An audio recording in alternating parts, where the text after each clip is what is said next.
En fait, je réalise toujours pas tout ce qui m'arrive. C'est vrai que c'est assez fulgurant, comme vous dites. Ça fait seulement 2 ans que je suis là et que ça marche super bien.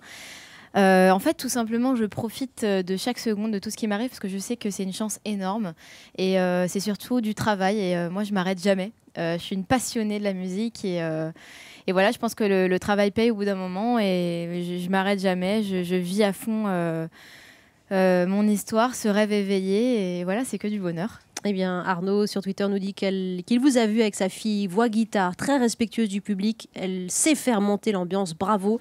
Et puis Amandine nous dit, tu es magnifique, ton sourire en dit long. Merci. Je pense qu'on va partager de belles choses enthousiastes aussi dans le studio d'Europe 1. Mademoiselle, une question, comment t'appelles-tu? Chiara. Chiara, enchantée Chiara, dans le studio d'Europe 1. Une question pour Tal. Est-ce que tu as envie de chanter dans une autre langue, comme en hébreu, puisque ta maman est israélienne. En hébreu. En hébreu. Voilà. Est-ce que vous pourriez chanter en hébreu plutôt qu'en français ou en anglais? C'est une idée? En fait, c'est vrai que depuis toute petite, j'ai toujours chanté en anglais. J'ai toujours écouté de la musique américaine, du Michael Jackson, du Stevie Wonder.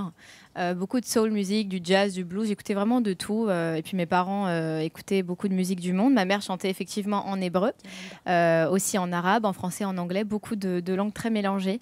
On a toujours voulu véhiculer la paix à travers la musique et c'est ce que je fais aussi aujourd'hui.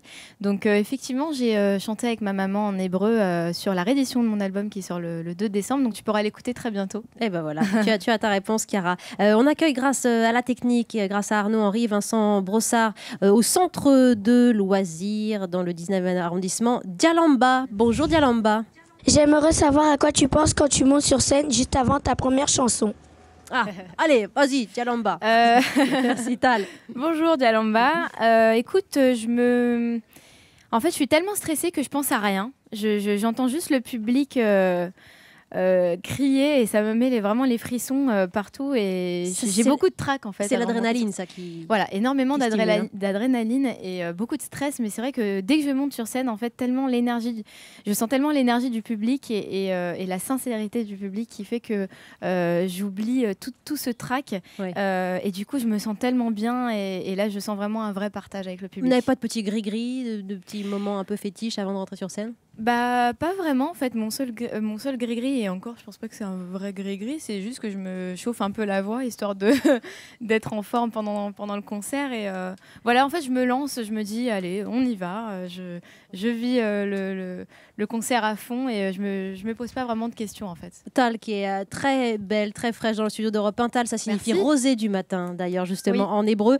On va écouter cette aventure qui vous a relié notamment à la génération Goldman avec ce duo M. Pokora. Envole-moi.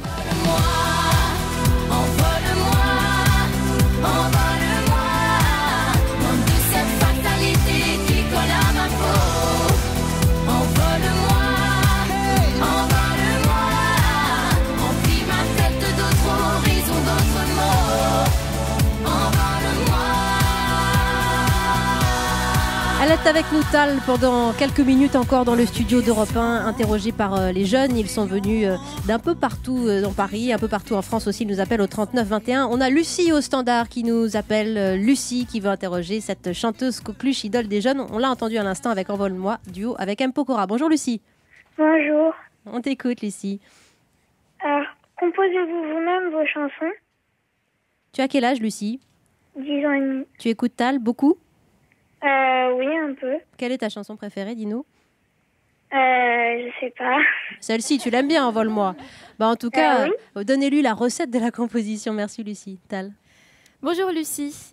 Écoute, je n'ai pas composé sur le premier album et je me suis lancée sur le deuxième, surtout sur l'écriture aussi, ce qui n'a pas été le cas auparavant parce que j'ai jamais eu le courage d'écrire une chanson en français, sachant que le français n'est pas ma langue natale. J'ai toujours eu un peu de mal à l'écriture. D'accord. Et je me suis vraiment lancée comme ça en fait. C'était dans le train d'ailleurs. Je sais pas, j'ai senti que j'avais envie d'écrire, j'avais envie d'exprimer mes propres mots, mes propres sensations.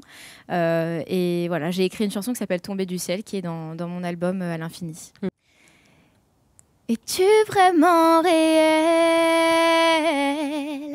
Si je savais, un ange tombé du ciel, j'en rêvais. Merci a cappella, Tal. Merci beaucoup en public, en direct.